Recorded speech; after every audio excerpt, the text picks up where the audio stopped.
নদেৱৰ চৰণলৈ যোৱা সমস্ত যাগ যজ্ঞ পূজা পাতল দান দক্ষিণা শ্ৰাদ্ধ পিণ্ড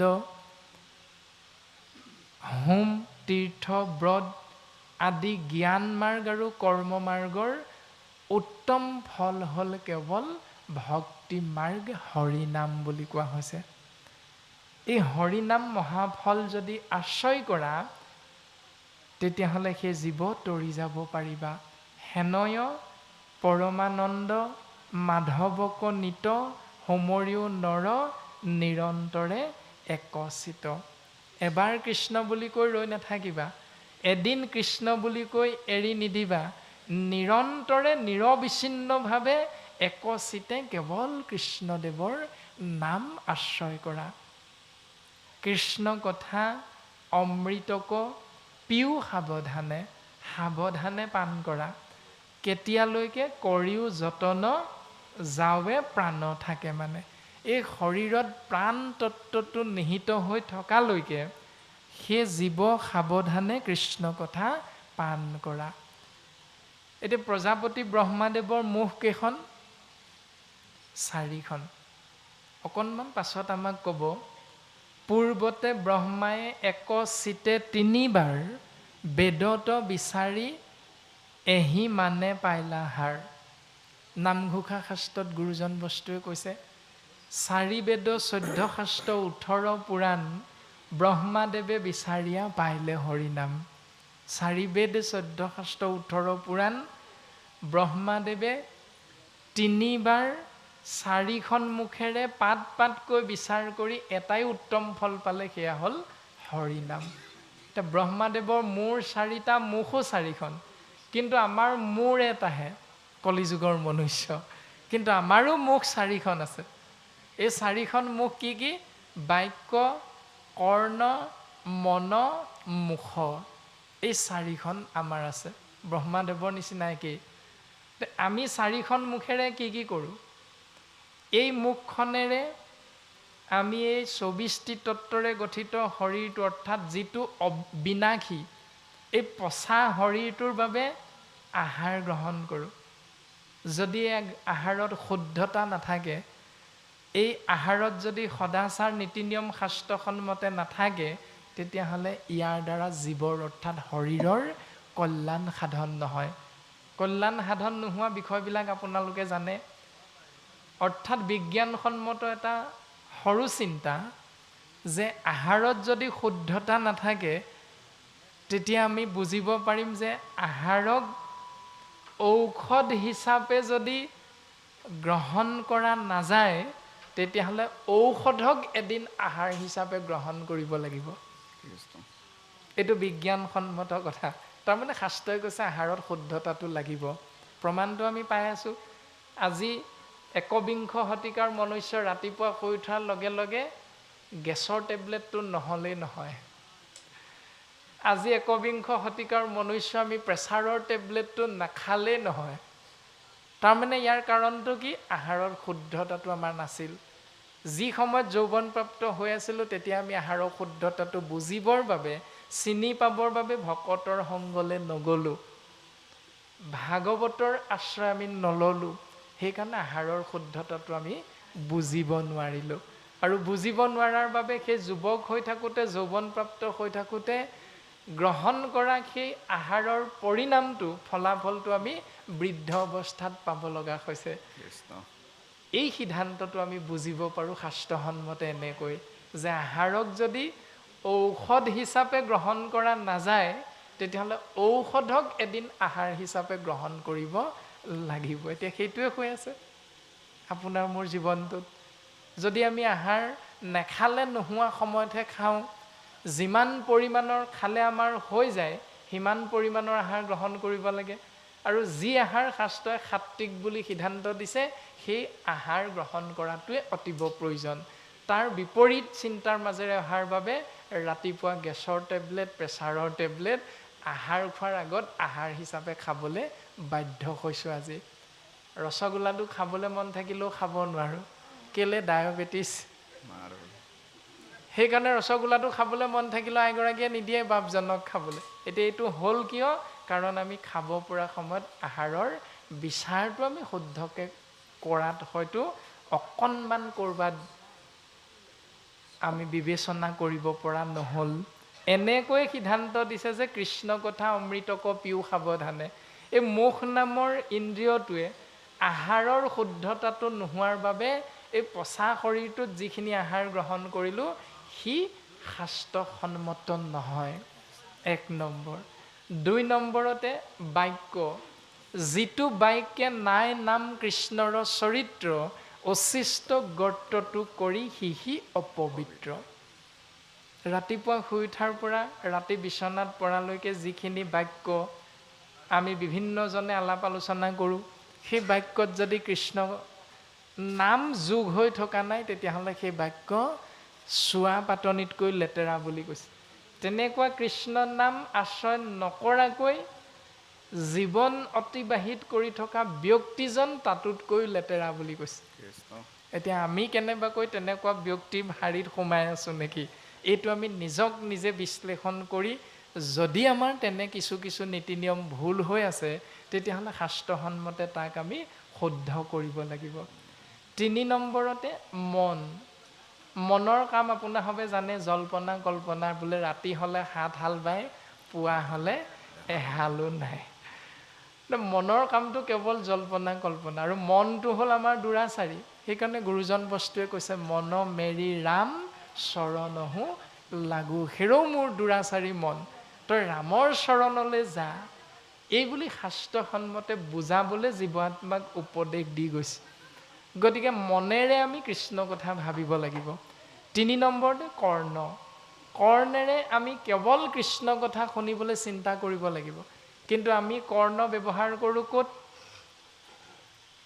বোলে আমুকৰ গাঁৱত আমুকৰ ছোৱালীজনী আজি পলাই গ'ল নহয়, এই বুলি কোনোবা এগৰাকী আয়ে যদি কথা এটা উলিয়াই দিয়ে, 10 গৰাকীমান উবুৰি খাই পৰিব সেইডোখৰত।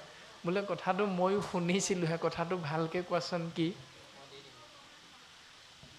কিন্তু বিপৰীতে আমাক শাস্ত্ৰই কৈছে যে কাণখন ব্যৱহাৰ কৰা কেৱল কৃষ্ণ কথা শুনিবলৈ। ব্ৰহ্মাই যি ধৰণে 4 মুখে পাত পাতকৈ বিচাৰি হৰিনাম পালে, সেই হৰিনাম সাৰতত্ব আমি 4খন মুখেৰে যদি আশ্ৰয় কৰি থাকোঁ তেতিয়াহ'লে ধ্ৰুৱ সত্য আমি জীৱাত্মাৰ কল্যাণ সাধন হ'ব, ঈশ্বৰৰ কৃপা লাভ কৰিম। ঘোৰ কলিযুগে মলমতি মনুষ্যৰ, নাহি আন ধৰ্ম হৰি কীৰ্তনত পৰ। কলিযুগৰ মলমতি মনুষ্য আমি, আৰু মনমতি মনুষ্য আমাৰ বোলে বেলেগ এটা কৰ্ম কৰিব পৰা শক্তি নাই। আমাক এটাই দিলে গুৰুজন বস্তুৱে, কেৱল মহাধৰ্ম হ'ল হৰিনাম, কৃষ্ণ নাম, ৰাম নাম, বিষ্ণু নাম শ্ৰৱণ কৰা, কীৰ্তন কৰা। এয়াই হ'ল মহাধৰ্ম, মহাভক্তি। এতিয়া কলি শৰীৰত আছে কলি কৃতযত দুখ, গুচুক প্ৰথমে কৰা হৰি হৰি ঘোষ। আমাৰ শৰীৰত কলিকৃত যিবিলাক দুখ আছে, এই কলিকৃত দুখবিলাকৰ পৰা পৰিত্ৰাণ পাবলৈ আমাক এটা উপায় দিছে, কৃষ্ণ কৃষ্ণ কৃষ্ণ গুৰু শংকৰ মাধৱৰ।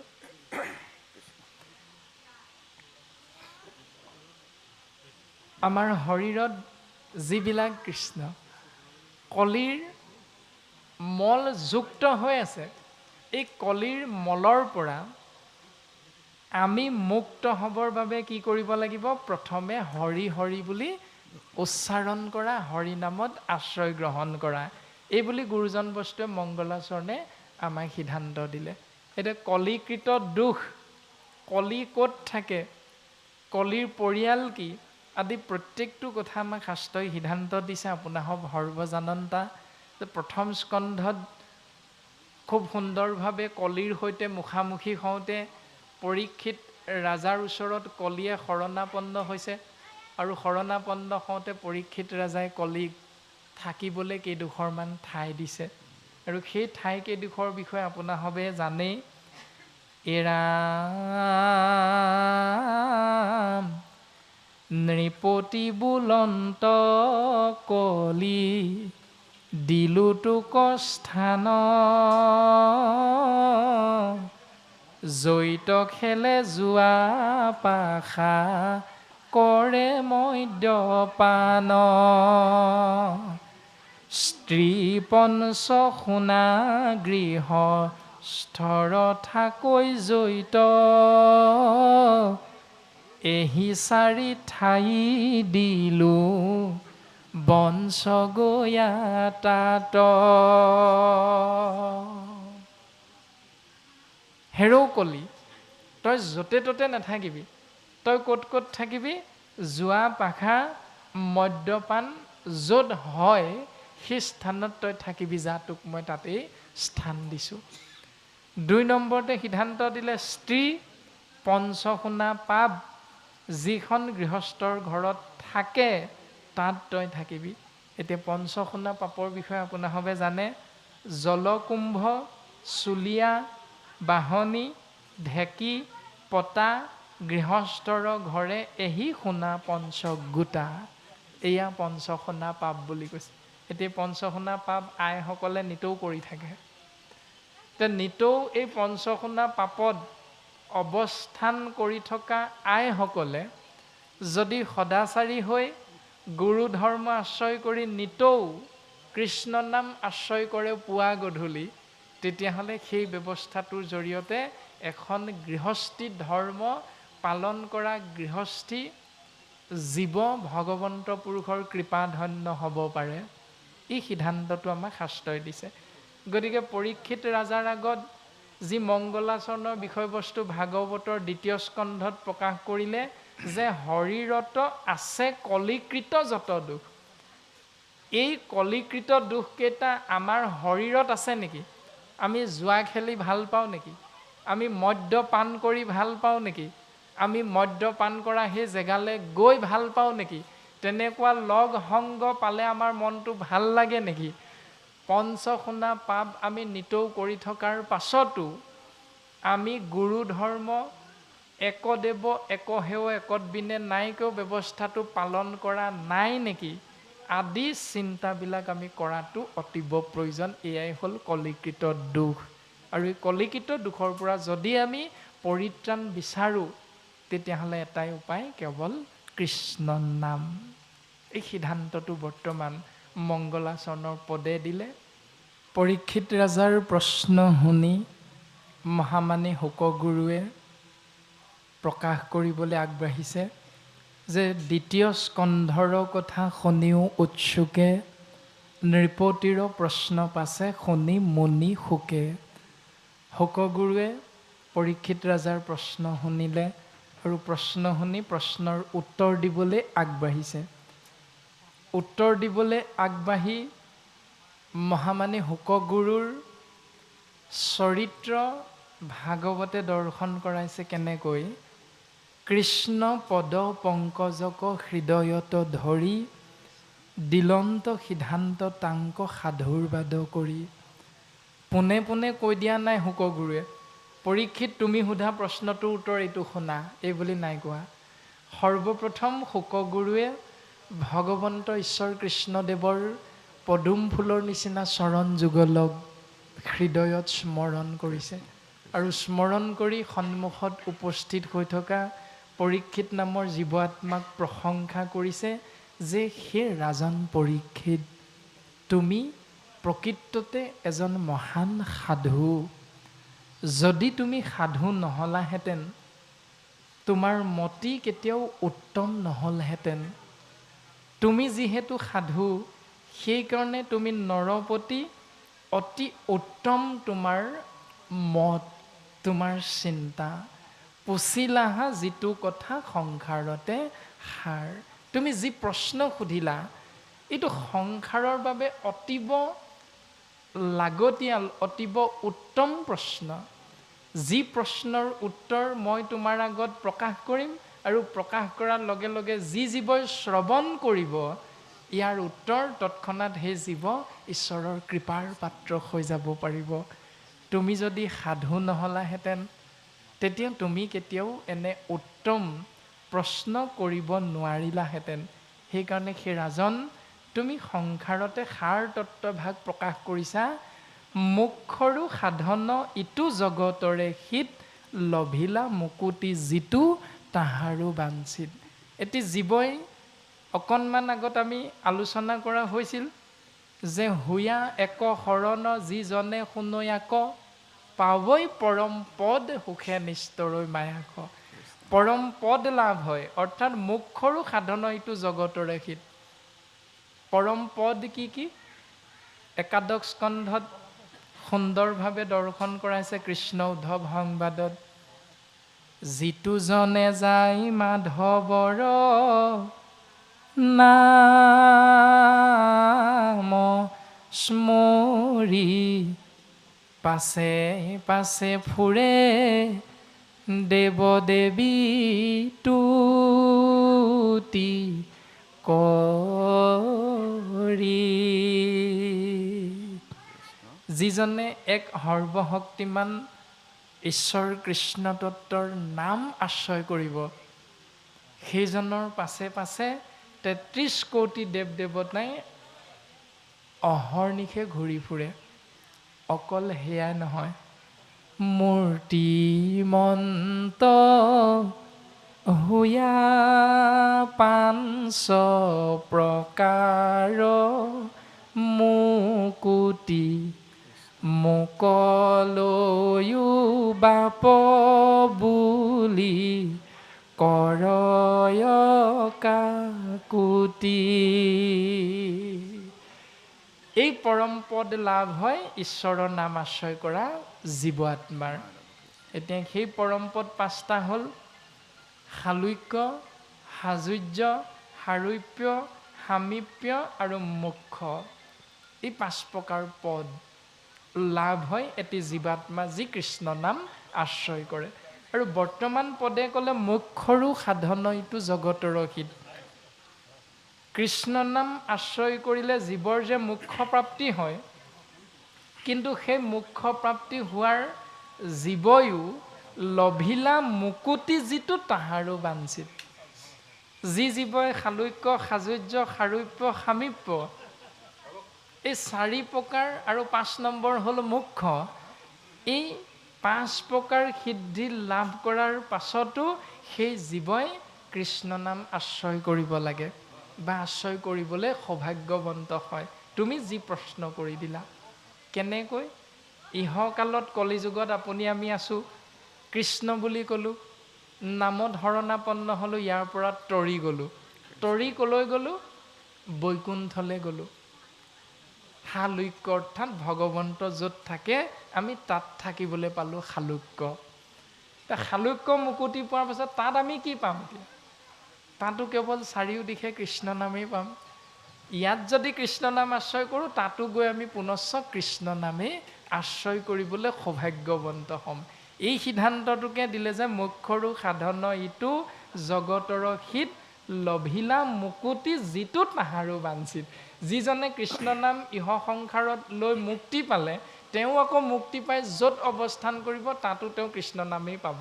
গতিকে ইহকাল পৰকাল অনন্ত কালৰ বাবে কৃষ্ণ নামৰ আশ্ৰয় কৰা জীৱৰ কৃপা ধন্য হয় ভগৱন্ত পুৰুষৰ। এনেকৈ বৰ্তমান পদে আমাক সিদ্ধান্ত দিছে। অৰ্থাৎ পৰীক্ষিত নামৰ জীৱ আত্মাক মহামানী শুকগুৰুৱে এনেকৈ প্ৰশ্নৰ উত্তৰ দিবলৈ গৈ সৰ্বপ্ৰথম প্ৰকাশ কৰিছে যে সেই পৰীক্ষিত তুমি শুনাচোন, এই বুলি শুকগুৰুৱে উপদেশ প্ৰদান কৰিছে। আৰু কৃপালু শ্ৰীমন্ত শংকৰদেৱ গুৰুজনাই আমি সমস্ত শ্ৰেষ্ঠতম জীৱ মনুষ্যৰ প্ৰতি উপদেশ প্ৰদান কৰিছে। নাহি জ্ঞান যাৰ জাতি ধৰ্ম মাত্ৰ কৰে, নিতে বলি বিশ্ব পঞ্চ যজ্ঞক আচৰে। তাহাৰ শ্ৰোতব্য কথা আছে অসংখ্যাত, হৰি বিমুখৰ হৈ ব্যৰ্থে আয়ুপাত। সেই ৰাজন পৰীক্ষিত, যিসকল এক শৰণীয়া নহয়, যিসকল হৰি বিমুখ, তেওঁলোকৰ আয়ুসবিলাক এনে এনে নাশ হৈ যায়। গতিকে সেই হৰি শৰণ নোলোৱা জীৱই শুনিব লগা বহুত কথা আছে ৰাজন।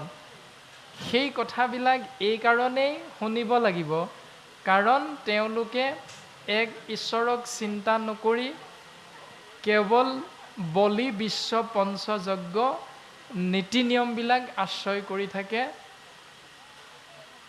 সেইসকলৰ জ্ঞান নাই। সেইসকল জাতিয়ে কেৱল ধৰ্ম নামত নীতি নিয়মহে পালন কৰি থাকে ওপৰে ওপৰে। ৰাজন, তোমাক মই কওঁ শুনা, আমি সকলোৱে এটা কথা জানো যে পঞ্চযজ্ঞ অৰ্থাৎ জন্ম যায়তে শূদ্ৰ, সংস্কাৰতে দ্বিজ, বেদ পাঠাত ভৱতে বিপ্ৰ, ব্ৰহ্মক জানন্তি চ ব্ৰাহ্মণ। আমি জন্ম মাত্ৰেই শূদ্ৰ বুলি কৈছে, অৰ্থাৎ অজ্ঞানী। সংস্কাৰতে দ্বিজ, বেদ পাঠাত ভৱতে বিপ্ৰ, ব্ৰহ্মক জানন্তি চ ব্ৰাহ্মণ। তাৰমানে আমাক কি বুজালে? অৰ্থাৎ ভাগৱত দৰ্শন ব্যক্তিকেন্দ্ৰিক নহয়। এই সুন্দৰ উপদেশটো আমাক দিছে। দ্বিতীয়তে আমাক উপদেশটো দিলে ভাগৱত দৰ্শন সমাজকেন্দ্ৰিক নহয়। এই উপদেশ দুটা আমাক বৰ্তমান পদে আংশিক চুই গৈছে। আমি চিন্তা কৰিলে উত্তৰটো পাম। ভাগৱতৰ সিদ্ধান্ত দেৱঋষি নাৰদে নিজৰ পূৰ্বজন্ম ব্যাসদেৱৰ আগত প্ৰকাশ কৰিছে, আপোনাসৱ সৰ্বজানন্তা, যে সেই ব্যাস শুনাচোন, মই পূৰ্বজন্মত কোন আছিলোঁ? মই এজনী দাসীৰ পুত্ৰ আছিলোঁ। দাসীৰ পুত্ৰ মানে মোৰ মাতৃয়ে এজন ব্ৰাহ্মণৰ ঘৰত কাম কৰিব লগা হৈছিল দাসী হিচাপে। আৰু সৌভাগ্যবশত মাতৃয়ে মোকো 5 বছৰীয়া শিশু হৈ থাকোঁতেই লগতে লৈ গৈছিল সেই ব্ৰাহ্মণৰ ঘৰলৈ। আৰু এদিন বাৰিষা কালত হঠাৎ ভগৱন্তৰ 4জন সন্ন্যাসী আহি ভকত আহি তেওঁৰ ঘৰত উপস্থিত হ'ল। সেই 4জন কৃষ্ণ ভকতে বাৰিষা কালটো ব্ৰাহ্মণৰ ঘৰত থাকোঁতে ব্ৰাহ্মণীয়ে আলপৈচান ধৰিবৰ বাবে মোৰ মাতৃক দায়িত্ব অৰ্পণ কৰিছিল। আৰু মোৰ মাতৃয়ে যেতিয়া মাজতে আলপৈচান ধৰোঁতে অকণমান হিনদেৰি হৈ যায়, তেতিয়া মোকো তাৰ ভাগ অকণ দিছিল। আৰু ময়ো মাতৃৰ আজ্ঞা শিৰোগত কৰি 4জন কৃষ্ণ ভকতক সেৱা কৰি থাকোঁতে তেওঁলোকে যি কৃষ্ণ কথা পাতে, আলোচনা কৰে, শ্ৰৱণ কৰাৰ মই সৌভাগ্যৱন্ত হৈছিলোঁ। আৰু তেওঁলোকে তেওঁলোকলৈ ৰন্ধন কৰা আহাৰ মোকো মাজে মাজে অকণ অকণ গ্ৰহণ কৰিবলৈ সুবিধা দিছিল। অৰ্থাৎ তেৰা সমস্তৰ উচিষ্ট মই গ্ৰহণ কৰিবলৈ সৌভাগ্যৱন্ত হৈছিলোঁ। আৰু কালক্ৰমত 4জন কৃষ্ণ ভকত গুচি গ'ল, মই তেওঁলোকৰ পাছে পাছে গ'লোঁ।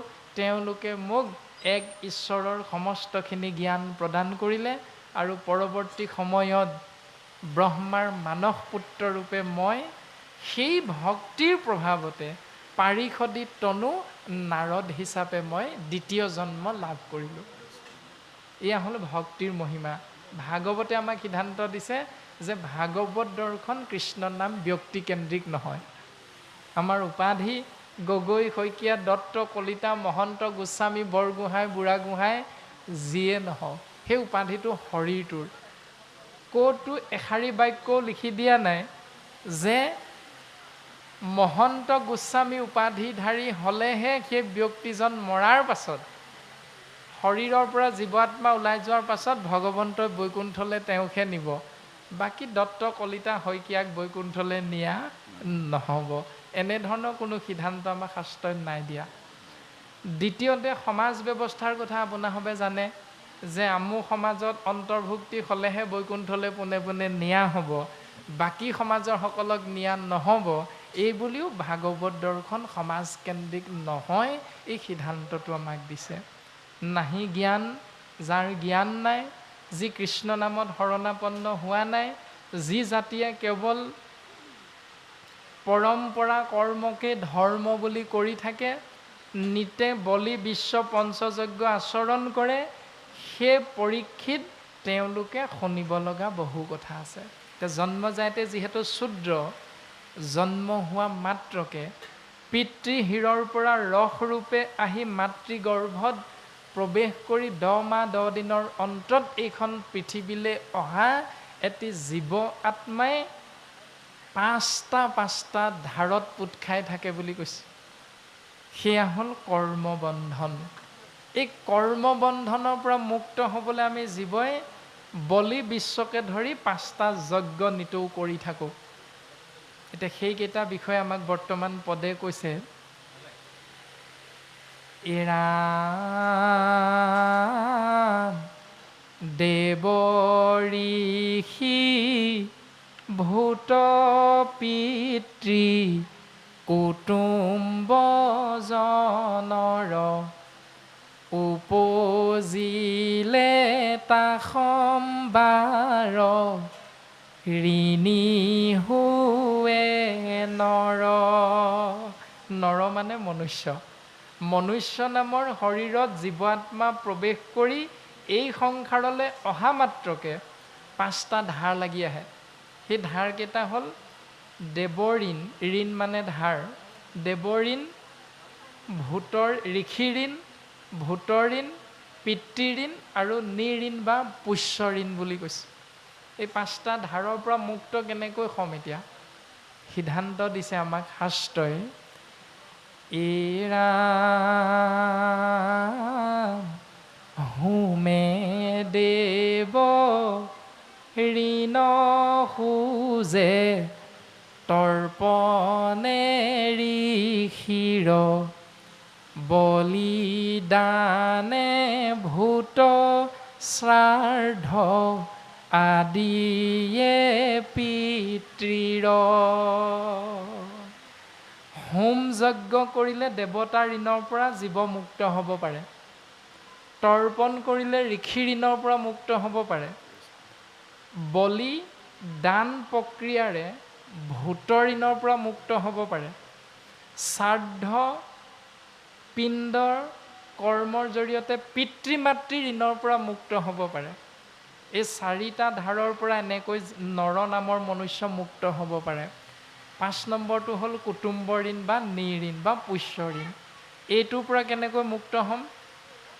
এৰামে সমভাৱে সুহৃদজনৰ খোজে ঋণ এহি ভাৱে ঋণী সদা ভকতি বিহীন।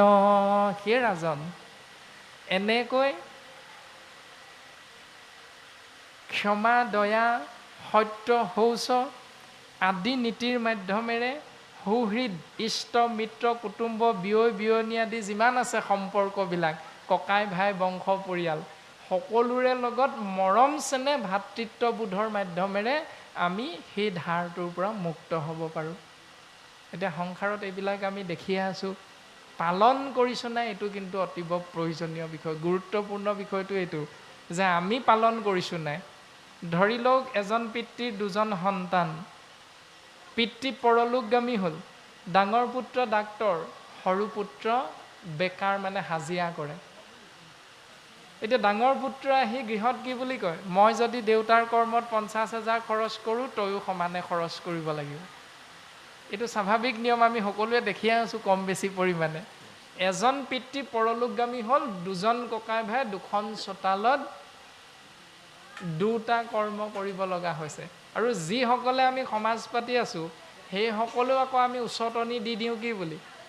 সৰুজনক ভাল পোৱা কেইজনে সেইপিনে গুচি গ'ল কৰ্ম কৰিবলৈ, ডাঙৰজনক ভাল পোৱা কেইজনে সেইখন চোতালত পিতৃকৰ্ম কৰিবলৈ গুচি গ'ল। তাৰমানে পুত্ৰৰ লগতে সমাজৰ বিষয়ববীয়াসকলো আমি সমানে অপৰাধী। আমি কিয় এইটো নাভাবিলোঁ যে 2জন পুত্ৰকে মিলাই পিতৃকৰ্ম এখন চোতালত একেলগে এটাই হ'ব?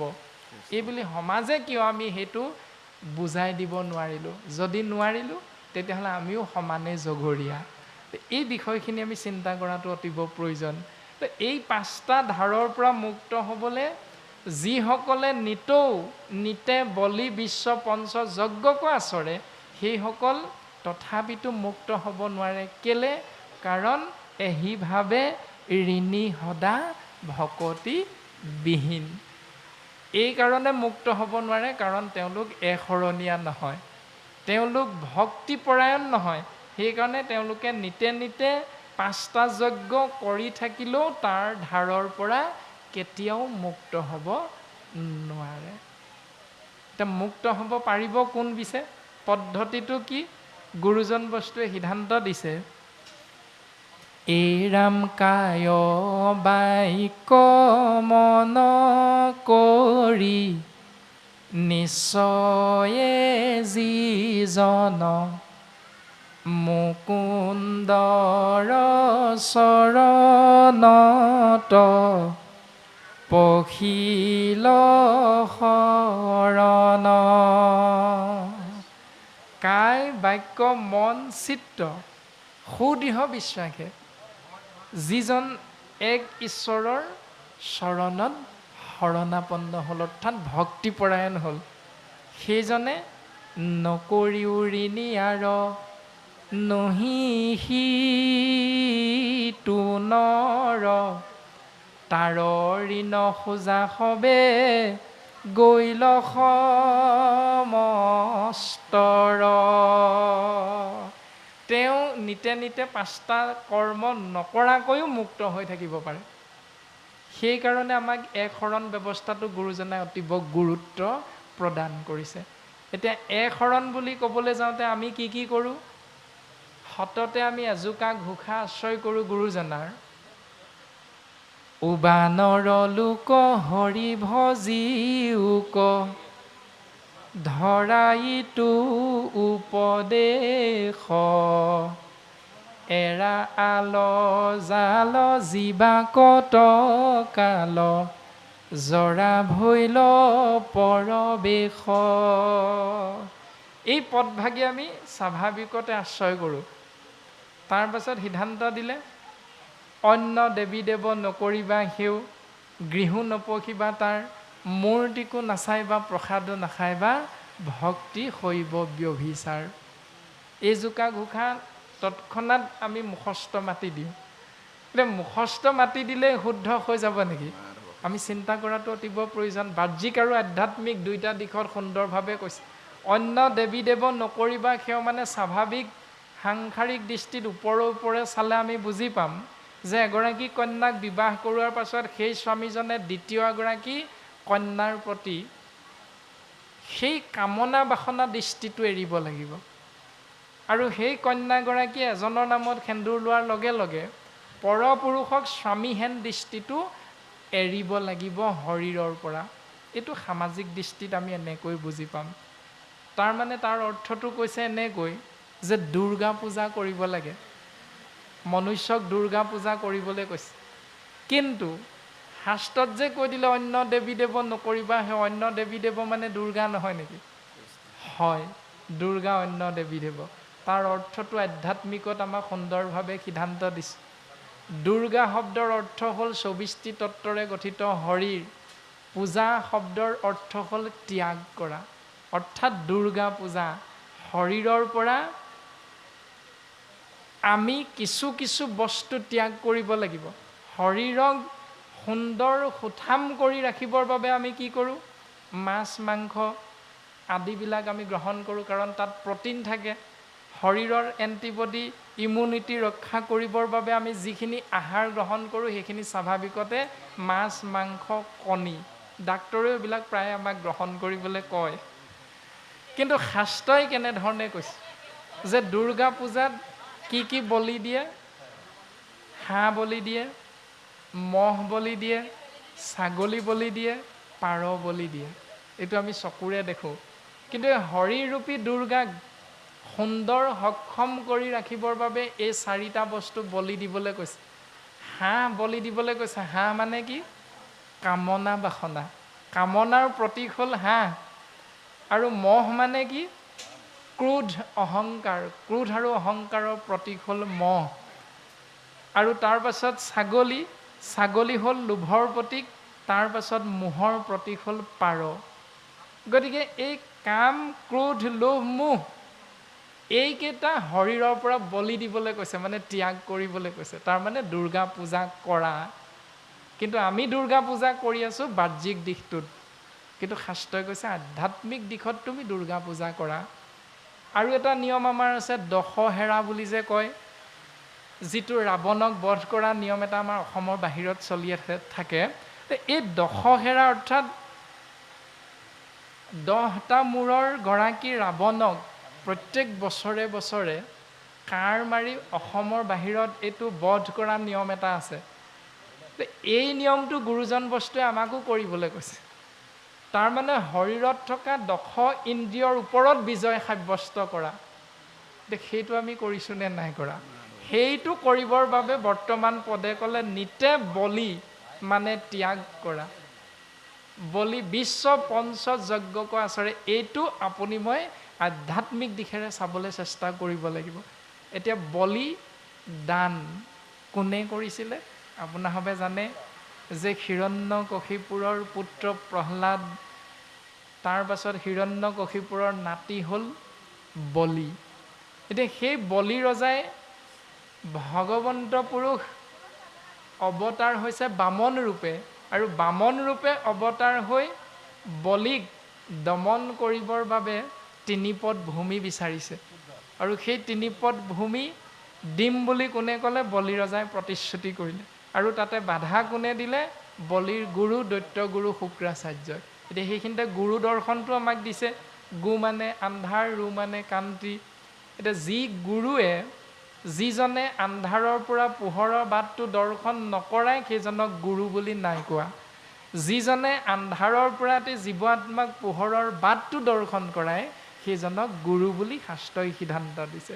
এতিয়া দৈত্য গুৰু শুক্ৰাচাৰ্য, শুক্ৰাচাৰ্যই বাধা দিছিলে কাক? বলিক। কাৰ্যটো কি?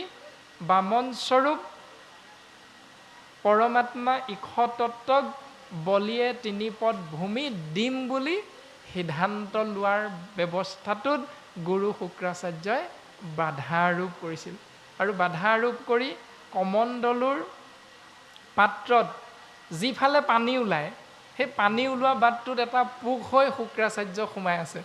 আৰু ভগৱন্ত বামনে এডাল সৰু মাৰি লৈ সেই বাটটোত সোমোৱাই দিছে, আৰু শুক্ৰাচাৰ্যৰ এটা চকু নাশ হৈছে, অংগ ক্ষত হৈছে। তাৰমানে কি? গুৰুৱে শিষ্যক শুদ্ধ পথটো দেখুৱাই নিদিয়াৰ কাৰণে গুৰু অপৰাধী হৈছে, আৰু অপৰাধী হোৱাৰ বাবে গুৰুৱে শাস্তি ভোগ কৰিব লগা হ'ল। 1 নম্বৰ। 2 নম্বৰতে বলিয়ে যেতিয়া দিম বুলি প্ৰতিশ্ৰুতি দি 2 পদ ভূমি দিব পাৰিলে, 3 নম্বৰ পদ দিবলৈ বলি অসমৰ্থ হ'ল। আৰু অসমৰ্থ হোৱাৰ লগে লগে বলিয়ে কেনেকৈ সেৱা নিবেদন কৰিছে যে হে প্ৰভু, মই দিম বুলি প্ৰতিশ্ৰুতিবদ্ধ হৈ আছোঁ, গতিকে মোৰ শিৰত তুমি তোমাৰ চৰণ যুগল দিয়া। এই বুলি কোৱাৰ লগে লগে আমাক এইটো দৰ্শন কৰাইছে যে বলি নামৰ ৰজাজনে 2 পদ ভূমি দি 3 নম্বৰ পদ ভূমি দিবলৈ সৰ্বস্ব ভগৱন্তৰ চৰণত অৰ্পণ কৰিছে।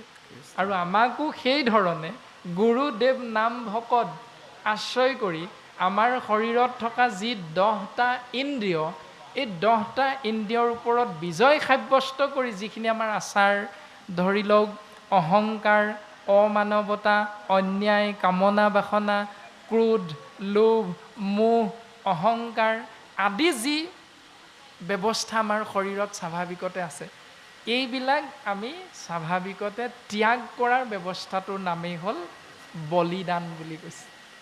এই বলিদানটো আমি কৰোঁ নে নকৰোঁ? এতিয়া তাৰমানে আমি ৰাৱণক প্ৰত্যেক বছৰে বছৰে এদিন বধ কৰিবলৈ ৰৈ থাকিম নে প্ৰত্যেক দিনাই আমি সেই 10টা ব্যৱস্থা ইন্দ্ৰিয়ৰ ওপৰত আমি বিজয় সাব্যস্ত কৰিবলৈ প্ৰত্যেক দিনাই সেই নিয়মটো আমি আশ্ৰয় কৰিম? কোনটো? শাস্ত্ৰই আমাক সুন্দৰভাৱে এনেকৈ দৰ্শন দিছে যে সেই জীৱ হৰি বিমুখ হ'লে তোমাৰ ব্যৰ্থে আয়ুসটো গুচি যাব। যদি তুমি হৰি শৰণীয়া হোৱা তেতিয়াহ'লে ঈশ্বৰে যি ধৰণে ভৃগুমুনিয়ে গৈ সৰ্ব ঋষিমুনিৰ সিদ্ধান্ত মৰ্মে 33 কোটি দেৱ দেৱতাৰ ভিতৰত কোনজন শ্ৰেষ্ঠ পৰীক্ষা কৰাৰ দায়িত্ব পায়, যেতিয়া ব্ৰহ্মা আৰু শিৱক চেৰাই গৈ বৈকুণ্ঠ লোকত ভগৱন্ত বিষ্ণুৰ বক্ষস্থলত গুৰ মাৰি দিছিল। তেতিয়া ভগৱন্ত পুৰুষৰ স্বভাৱটো কেনেকুৱা আছিল যে হে ভৃগুমুনি, তুমি মোৰ শিলাময় এই কঠিন হৃদয়খনত গুৰ মাৰিলত, প্ৰহাৰ কৰিলত, তোমাৰ সুন্দৰ কপাহৰ দৰে কোমল চৰণ বৰ দুখ পালে চাগৈ। এই বুলি যে ভগৱন্ত পুৰুষে বাক্য প্ৰকাশ কৰিছে, তাত কি ভাৱনা যুক্ত হৈ আছে আমি সকলোৱে জানো, যিটো মাধৱ গুৰুজনাই কৈছে দাস্য ভক্তি। সেই ভাৱনাটো আমি কৰিছোঁনে নাই কৰা? যে আমাৰ গৃহলৈ অহা অতিথি দেৱো ভৱ আশ্ৰয় কৰিছোঁ নাই, পিতৃ মাতৃ দেৱো ভৱ আমি শাস্ত্ৰসন্মতে কৰিছোঁনে নাই কৰা? আমি প্ৰত্যেকটো কথা চিন্তা কৰাটো অতিব প্ৰয়োজন। কেৱল শাস্ত্ৰৰ এষাৰি বাক্য বা এজোকা পদ আমি মুখস্থ কৰি মাতি দিলেই যে আমাৰ এশৰণ ব্যৱস্থাটো হৈ যাব, এইটো কিন্তু শাস্ত্ৰই আমাক নাই কোৱা। আমি প্ৰত্যেকেই কথাখিনি হৃদয়েৰে উপলব্ধি কৰিবলৈ চেষ্টা কৰাটো অতিব প্ৰয়োজন। দিন ভৈলে ধন কুটুম্বৰ চিন্তা কৰৈ, নিদ্ৰা স্ত্ৰী আলাপে ৰাত্ৰি আয়ু হৰৈ। যে ৰাতিপুৱা হোৱাৰ লগে লগে ধন ঘটি ইষ্ট মিত্ৰ কুটুম্ব পৰিয়ালটো পোহপাল দিয়াৰ কথা আমি প্ৰত্যেকেই চিন্তা কৰোঁ। কিন্তু চিন্তা কৰিবলৈ যাওঁতে ৰাতি যেতিয়া বিচনাত পৰিছিলোঁ, ৰাতি বিচনাত পৰোঁতে কি ভাবিছিলোঁ? প্ৰভু আমি অচেতন, তুমি চৈতন্য।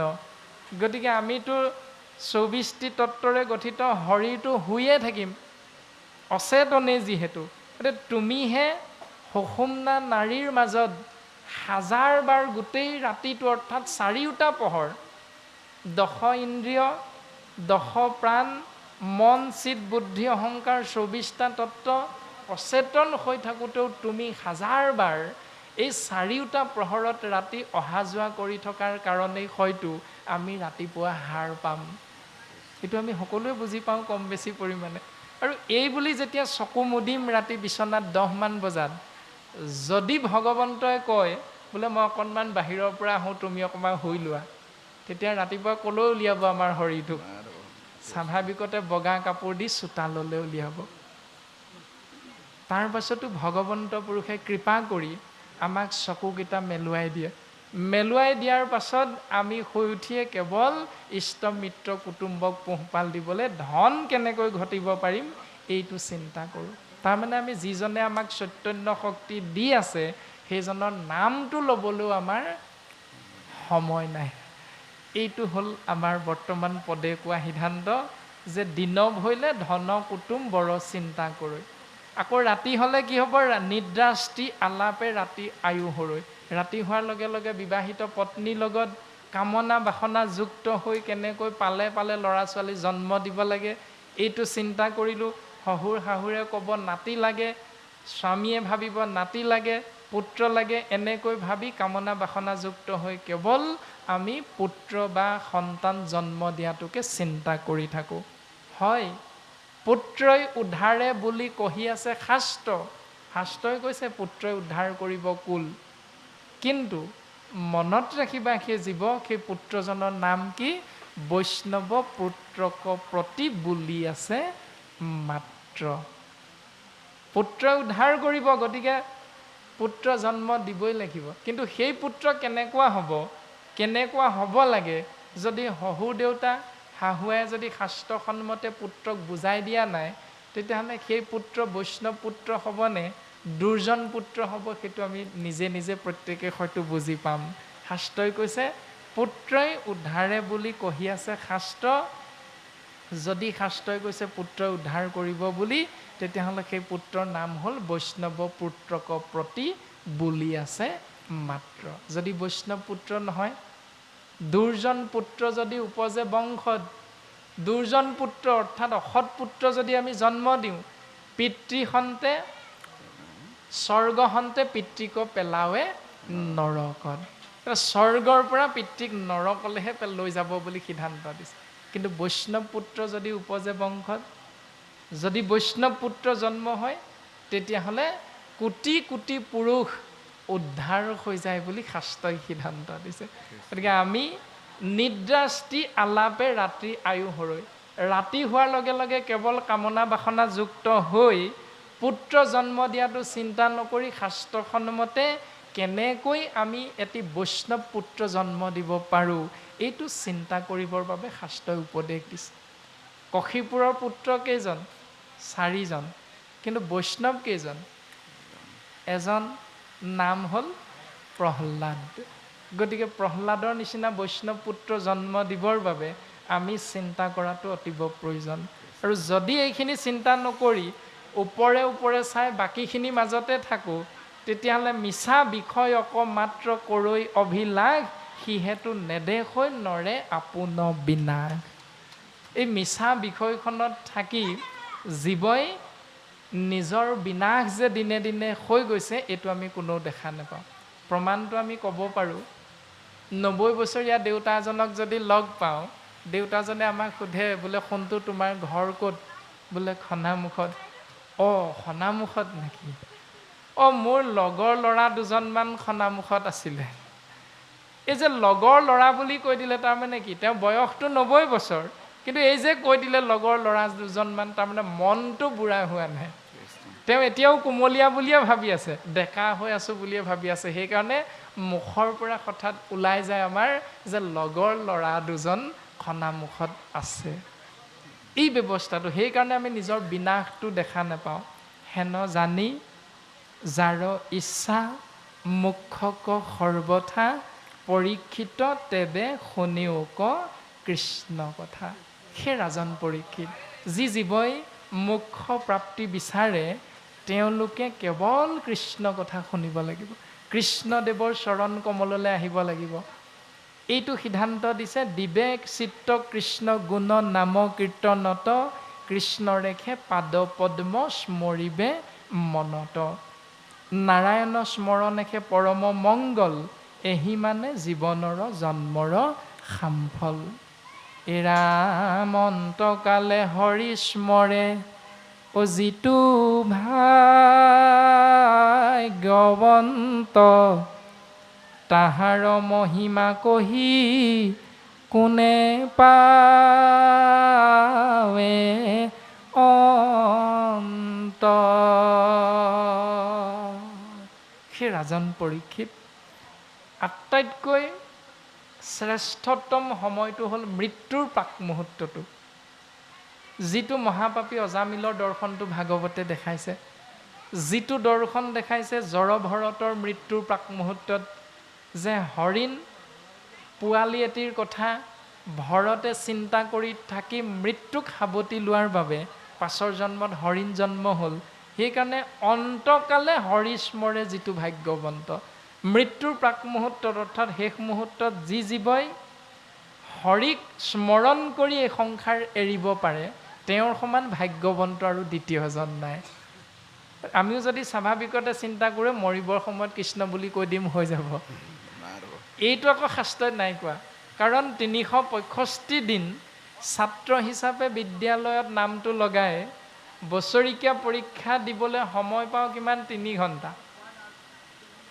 বিষয়টোত নম্বৰ আহে কিমান? 100 নম্বৰ। পঢ়িব লাগে কিমান? 360 দিনমান। আৰু 360 দিনমান পঢ়াৰ পাছত 3 ঘণ্টাত 100 নম্বৰ কৰি কেতিয়াবা আমি অনুতীৰ্ণ হ'ব লগাও হয়। যদি এইটোৱে সত্য বুলি বাস্তৱত বুজি পাওঁ, তেতিয়াহ'লে মৰিবৰ সময়ত সেইটো নাম সোনকালে ওলাব, যিটো নাম গোটেই জীৱনটো আমি আশ্ৰয় কৰি থাকিম। যি ভাৱনা গোটেই জীৱনটো আশ্ৰয় কৰি থাকিম, মৰিবৰ সময়ত সেইটো নামহে আহিব। সেইকাৰণে গোটেই জীৱনটো যদি কৃষ্ণ ভাৱনাত থাকিবলৈ চেষ্টা কৰোঁ, তেতিয়াহ'লে কোনদিনা মৰিম কোনেও নাজানো। সেইকাৰণে মৃত্যুৰ প্ৰাক মুহূৰ্ততো কৃষ্ণ নাম ওলাব। ৰাতি বিচনাত শুই থাকোঁতে মৰিব পাৰোঁ, সেইকাৰণে শুওঁতে আমি কৃষ্ণ বিষ্ণু হৰিৰাম জগত প্ৰসিদ্ধ নাম, যিটো ব্ৰহ্মা আদি কৰি জীৱজত ৰাম ৰাম ৰাম ৰাম আদি প্ৰাৰ্থনা আমি আশ্ৰয় কৰোঁ। যে প্ৰভু, ৰাতি বিচনাত শুই থাকোঁতে যদি ৰাতিপুৱা হাৰ পালে পালোৱেই, যদি নেপাওঁ প্ৰভু পোনে পোনে যেন তুমি লৈ যোৱা তোমাৰ কাষলৈ। এই বুলি আমি অন্ততঃ কৃষ্ণ নাম আশ্ৰয় কৰি শয়ন কৰাটো অতীৱ প্ৰয়োজন। এই ব্যৱস্থাটোৰ কথা কৈ আছে আমাক, যে অন্তকালে হৰি স্মৰে যিটো ভাগ্যৱন্ত, তাহাৰ মহিমা কহি কোনে পাৱে অন্ত। ইয়ং ইয়ং অপি স্মৰণে তেজতন্তে কলেবৰম, তং তমেৱতী কণ্টেৱ সদা সদ্ভাৱ ভাবিত। সেই অৰ্জুন, মৃত্যুৰ সময়ত জীৱই যাক চিন্তা কৰি মৃত্যুবৰণ কৰে, জীৱই পাছৰ জন্মত সেই দেহতে গৈ অৱস্থান কৰিব লগা হয়। প্ৰমাণ, জড়ভৰত যি হৰিণ জন্ম হ'ব লগা হৈছে। সেই ৰাজন পৰীক্ষিত, তুমি শুনাচোন, এই বুলি যেতিয়া মহামানী শুকগুৰুৱে পৰীক্ষিত ৰাজাৰ আগত প্ৰকাশ কৰিলে যে অন্তকালে হৰিস্মৰে যিটো ভাগ্যৱন্ত, তাহাৰ মহিমা কহি কোনে পাৱে অন্ত। যিটো ব্ৰহ্মময় দেশৈ জগত নিখিল, যত পাপ পুণ্য সমস্তত নিৱৰ্তিল। শৰীৰ কথাত তাৰ ৰতি অবিশ্ৰাম, সদায় মুখত নেৰৈ ৰাম কৃষ্ণ নাম। যি জীৱই সমস্ত ভূততে আত্মাৰ ৰাম দৰ্শন পায়, যি জীৱই প্ৰত্যেক মুহূৰ্ততে ৰাম কৃষ্ণ হৰি বিষ্ণু জগত প্ৰসিদ্ধ নাম আশ্ৰয় কৰে, যি জীৱই হৰিৰ কথাত কেৱল অবিশ্ৰামভাৱে ৰতি হৈ যায়, সেই জীৱ সমস্ত পাপ পুণ্যৰ পৰা পৰিত্ৰাণ পাব পাৰে। অৰ্থাৎ ভগৱন্ত পুৰুষে অৰ্জুনৰ আগতো সিদ্ধান্ত দিছে যে সেই অৰ্জুন, এই সংসাৰখনত থকা চেদজ, অন্দজ, উদ্ভিদজ আৰু জৰায়ুজ, এই সমস্ত জীৱ আত্মা অবিনাশী, কিন্তু বাকী শৰীৰবিলাক বিনাশী। শৰীৰত প্ৰৱেশ কৰা মাত্ৰকে জীৱই সেই শৰীৰৰ নাম অনুসাৰি নামাংকৃত হয়। যিধৰণে এই শৰীৰটোত অৱস্থান কৰাৰ কাৰণে আমি সমস্তকে মানুহ বুলি কোৱা হৈছে, আকৌ মানুহৰ পাছত প্ৰত্যেক শৰীৰৰে একোটা নাম আমি দি দি প্ৰত্যেকে প্ৰত্যেকক আমি চিনাকি দিওঁ। বোলে তোমাৰ নাম, আমাৰ নাম যিধৰণে প্ৰাণজিৎ, প্ৰাণজিৎ বুলি ক'লে আমি বুজি নাপাবও পাৰোঁ। উপাধিটো কৈ দিয়াৰ লগে লগে বোলে গগৈ, আহোম সম্প্ৰদায়ৰ আদি চিনাকিবিলাক আমাৰ মনলৈ স্বাভাৱিকতে আহি যায়। সেই অৰ্জুন, উত্তম পাত্ৰ মনুষ্যক মই দুটা বিশেষ বস্তু দিলোঁ, নাম হ'ল জ্ঞান আৰু বিবেক। কিন্তু বাকী তিনিমুঠি জীৱক এইকেইটা নাই দিয়া। আৰু সেইকাৰণে বাকী তিনিমুঠি জীৱৰ ভিতৰত বাঘ সিংহই যদি কেনেবাকৈ নিজৰ আহাৰ গ্ৰহণ কৰিবৰ বাবে বিনা দোষী এটা হৰিণ বা পহুক বধ কৰি মাৰি তাৰ মাংস খায়, এতেকে বুলি বাঘ বা সিংহৰ কিন্তু কোনো পাপ নহয়।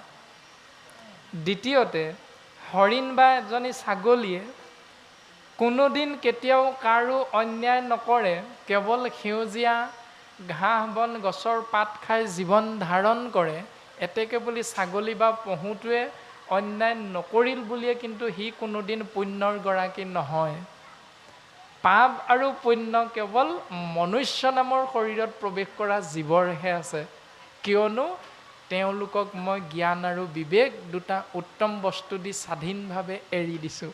সেই জ্ঞান ৰূপী গুৰুৰ আশ্ৰয়ৰ মাধ্যমেৰে বিবেক ৰূপী বস্তুক আশ্ৰয় কৰি জীৱই কোনটো ভাল কোনটো বেয়া এইবিলাক চিন্তা চৰ্চা কৰি শুদ্ধ মতটো গ্ৰহণ কৰিব পাৰে।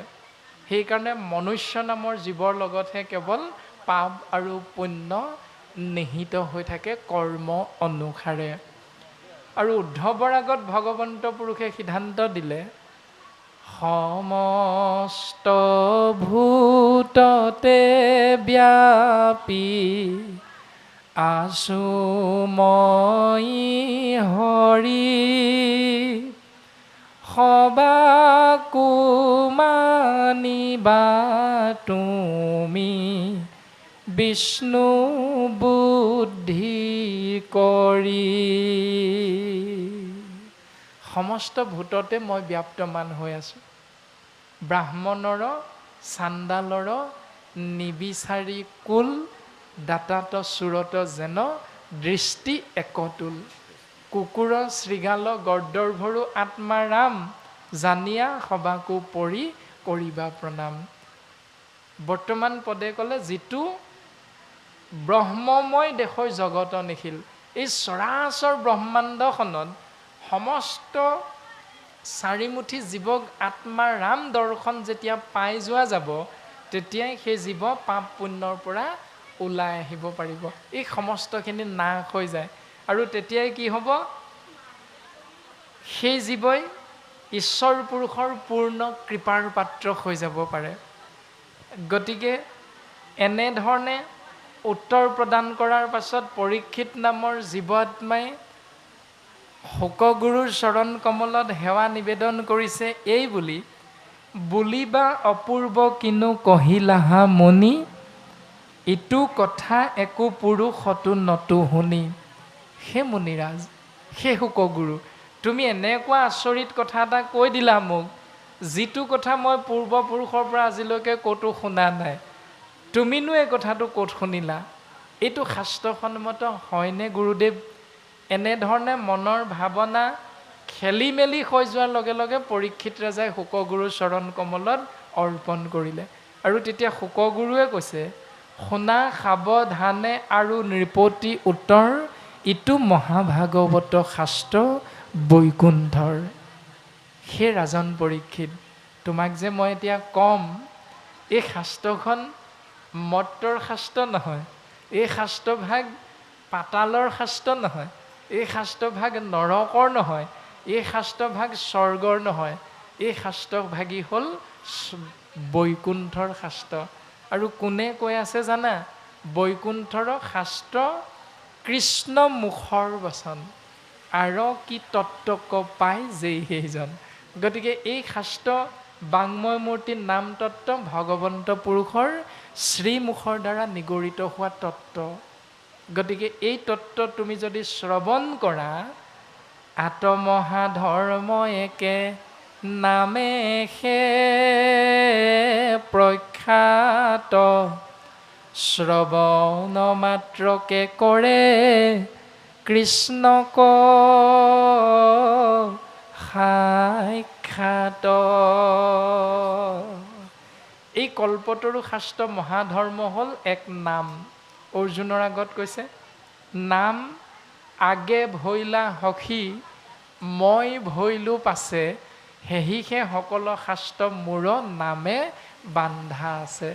যে সেই সখা, সকলো শাস্ত্ৰ মোৰ নামৰ লগত বান্ধ খাই আছে, কিয়নো মোতকৈ মোৰ নামটো ডাঙৰ বা মোৰ নাম শ্ৰেষ্ঠ। সেইকাৰণে সকলো শাস্ত্ৰ মোৰ নামে বান্ধ খাই আছে। আৰু সেই নাম শ্ৰৱণ কৰা মাত্ৰকে কৰ্ণ পথে ভকতৰ হিয়াত প্ৰৱেশী হৰি, দুৰ্বাসনা হৰে সমস্তই।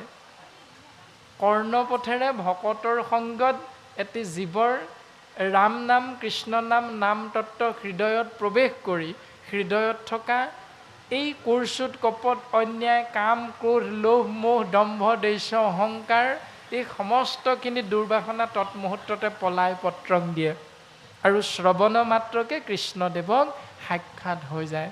এইটো শাস্ত্ৰৰ সিদ্ধান্ত। এতিয়া হৈছেনে নাই হোৱা এইটো কিন্তু আমি নিজেহে বুজি পাম। কৃষ্ণ নাম সদায় শুনিছোঁ, বৰতাল বজাই বজাই নাম সদায় লৈছোঁ, কিন্তু নাম অনুষ্ঠানৰ পৰা নামঘৰৰ পৰা উঠি যোৱাৰ পাছতে বাটত যেতিয়া কুকুৰ এটা শুই থাকে, সেই কুকুৰটোক যদি গুৰ এটা মাৰি থৈ গৈছোঁ, তেতিয়াহ'লে কৃষ্ণ নাম শ্ৰৱণ কৰি হৃদয়ত কৃষ্ণ নাম প্ৰৱেশ কৰাৰ পাছতো আমাৰ হয়তো সেই সমস্ত ভূতত কুকুৰৰ চিগাল গৰ্দৰ ভৰু আত্মাৰ ৰাম উপলব্ধি হয়তো আমাৰ নাই হোৱা। তেতিয়াই আমি কথাটো বুজিব পাৰিম। বৰ্তমান পৰীক্ষিত ৰাজাৰ আগত শোকগুৰুৱে এনেকৈ সিদ্ধান্ত দিছে যে সেই ৰাজন, এই নাম ধৰ্ম যি শ্ৰৱণ কৰে কৃষ্ণ তত্ত্ব সাক্ষাৎ দৰ্শন হৈ যায়। পূজা নমস্কাৰ ধ্যান সমস্তে কাৰ্যবিলাক অতীব দুষ্কৰ, অতীব টান, এইবিলাক জীৱই সহজতে কৰিব নোৱাৰে। কিন্তু হৰি গুণ নাম ধৰ্ম মহা সুখকৰ। এই হৰিনাম ধৰ্ম এটি জীৱই আশ্ৰয় কৰিলে মহান সুখ লাভ কৰিব পাৰে। যি সুখৰ নাম একাদশ স্কন্ধ নিমি নৱসিদ্ধ সংবাদত নিমি ৰজাৰ আগত কবি নামৰ সিদ্ধজনে প্ৰকাশ কৰিছে আত্যন্তিক সুখ বুলি। আৰু সেই আত্যান্তিক সুখ কেৱল কৃষ্ণ নাম হৰিগুণ মহাধৰ্মৰ মাধ্যমেৰেহে জীৱই উপলব্ধি কৰিব পাৰে, হৃদয়ংগম কৰিব পাৰে। এতিয়া এই নাম ধৰ্ম সুখ আশ্ৰয় কৰিবলৈ কোনটো বয়সত উত্তম, বয়সৰ সীমা দিছে নাই? কেনেকুৱা মনুষ্যই শুনিব লাগিব? গগৈ, শইকীয়া, দত্ত, কলিতা, মহন্ত, গোস্বামী কোনসকলে সিদ্ধান্ত দিছে আমাক এনেকৈ, স্ত্ৰী, বাল্য, বৃদ্ধ সমস্তৰে অধিকাৰ বুলি কৈছে। স্ত্ৰী, বাল্য, বৃদ্ধ সমস্তৰে অধিকাৰ ক'ত? হৰিগুণ নাম ধৰ্ম আশ্ৰয় কৰি মহান সুখৰ মাজত অৱগাহন কৰোৱাবৰ বাবে প্ৰত্যেকৰে ইয়াত অধিকাৰ আছে। চাণ্ডালকো কৰে নামে তেখনে উদ্ধাৰ। চাণ্ডাল অন্ত্যজাতি বুলি আমাৰ সমাজত এটা ধ্যান বা ধাৰণা আছে। গতিকে এই অন্ত্যজাতি চাণ্ডালেও যদি নাম আশ্ৰয় কৰে, তেতিয়াহ'লে সেই অন্ত্যজাতি চাণ্ডালো নাম আশ্ৰয় কৰিলে সংসাৰৰ পৰা ঈশ্বৰৰ পূৰ্ণ কৃপা লাভ কৰিব পাৰে। দাপৰ যুগত মই পঢ়িলোঁ পিতৃত, তুমি মহাবৈষ্ণৱত কৰিব বিদিত। দাপৰ যুগৰ একেবাৰে শেষৰ ফালে মই মোৰ পিতৃৰ পৰা এই মহাভাগৱত কৃষ্ণ নাম তত্ত্ব আশ্ৰয় কৰিবলৈ সৌভাগ্যৱন্ত হ'লোঁ। আৰু তুমি যিহেতু মোক সুধিছা, গতিকে মই তোমাক এই পৰম সত্য মাৰ্গটো দৰ্শন কৰাম। সেই ৰাজন তুমি চিন্তা নকৰিবা। প্ৰশ্নৰ উত্তৰ দেওঁ শুনা সাৱধান, কৃষ্ণৰ নামেহে জানা পৰম কল্যাণ। হৰি নামেব নামেব নামেব মম জীৱন, কলো নাস্তব্য নাস্তব্য নাস্তব্য গতি অন্যথা। হৰিনামে হৰিনামে হৰিনামে হাৰ, হৰিনামে কৰি আছে জগত উদ্ধাৰ। এই সিদ্ধান্তটো দিছে। গতিকে তুমি চিন্তা নকৰিবা। নামে সাধে যাৰ যেন মত অভিলাষ, জীৱা মুখ্য চাহৈ বৈকুণ্ঠত দেন্ত বাঘ। যি যেনেকৈ বিচাৰে তেনেকৈ মই সেই জীৱক কৃপা কৰোঁ। এই সিদ্ধান্তটো পৰীক্ষিত ৰাজাৰ আগত মহামানী শুকগুৰুৱে নাম তত্ত্ব প্ৰকাশ কৰিছে, নামৰ মহিমা প্ৰকাশ কৰিছে। গতিকে সেই ৰাজন তুমি শুনা, জ্ঞানৰো জানিবা হৰি নাম মুখ্য ফল, নাহিকে নামত পৰে পৰম মংগল। যে জ্ঞান মাৰ্গ, কৰ্ম মাৰ্গ সমস্তৰ ভিতৰত কেৱল হৰিনামেই হ'ল মুখ্য ফল। আৰু এই নামৰ বাহিৰে পৰম মংগল সাধন কৰিব পৰা দ্বিতীয় এটা মাৰ্গ আৰু নাই। জ্ঞানৰ পথত নাহিকে সহায়, কৰ্মত বিঘিনি ভয়, ভক্তিৰ পথত ঈশ্বৰ সহায়, জানিবা ৰাজা নিশ্চয়। সেই ৰাজন তুমি মনত ৰাখিবা যে ভক্তি মাৰ্গত জীৱৰ কল্যাণ সাধন হয়। চাৰিও বেদৰ সাৰ এহিহে নিশ্চয়, জানি পৰীক্ষিত তুমি তেজিও সংশয়। তোমাৰ মনত যদি কিবা সংশয় আছে, তুমি তৎমুহূৰ্ততে ত্যাগ কৰা। তোমাক মই এটা কাহিনী ক'ম। এটা কাহিনীৰ মাধ্যমেৰে পৰীক্ষিত ৰাজাৰ মনৰ সংশয় দূৰ কৰিবলৈ মহামানী শুকগুৰুৱে চেষ্টা কৰিছে।